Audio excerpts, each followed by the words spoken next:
জামায়াত শিবিরের রাজনীতি নিষিদ্ধে একমত হয়েছে ১৪ দল, এমনটাই জানিয়েছেন আওয়ামী লীগের সাধারণ সম্পাদক ওবায়দুল কাদের। সোমবার রাতে প্রধানমন্ত্রীর বাসভবন গণভবনে ১৪ দলের শীর্ষ নেতাদের সঙ্গে বৈঠক শেষে একথা জানান তিনি।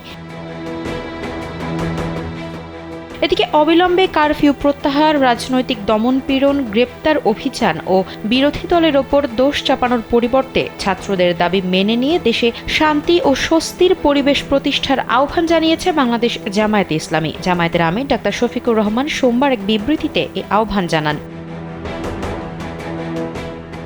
বিবৃতিতে সরকারের জুলুম নিপীড়নের বিরুদ্ধে ঐক্যবদ্ধভাবে সোচ্চার হওয়ার জন্য সব শ্রেণী পেশা, রাজনৈতিক দল ও দেশবাসীকে এগিয়ে আসার আহ্বান জানানো হয়।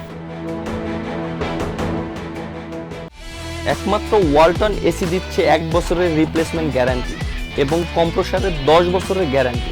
জামাতের আমির বলেন, ছাত্রছাত্রীদের কোটা সংস্কারের আন্দোলন ঘিরে উদ্ভূত পরিস্থিতিতে সরকার শান্তিপূর্ণ পরিবেশ ফিরিয়ে আনার পরিবর্তে গণগ্রেপ্তার চালিয়ে দেশে এক ভয়াবহ পরিস্থিতির অবতারণা করেছেন। আন্তর্জাতিক মহলকে বিভ্রান্ত করার জন্য সরকার বিদেশি কূটনীতিকদের মিথ্যা তথ্য সরবরাহ করেছে বলেও দাবি করেন তিনি।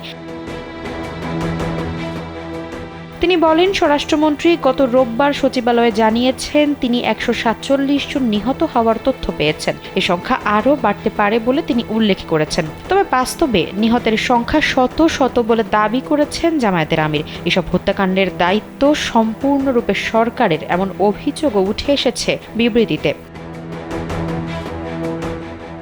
তিনি বলেন যে সরকার নিজেই রক্তাক্ত ঘটনা সংঘটিত করে, তাদের দ্বারা নিরপেক্ষ তদন্ত এবং বিচার সম্ভব নয়। তাই তার দল জাতিসংঘের তত্ত্বাবধানে আন্তর্জাতিক তদন্ত কমিশন গঠন করে এসব হত্যাকাণ্ডের সুষ্ঠু তদন্তের মাধ্যমে দায়ী ব্যক্তিদের চিহ্নিত করে আন্তর্জাতিক অপরাধ আদালতে তাদের বিচারের আহ্বান জানাচ্ছে।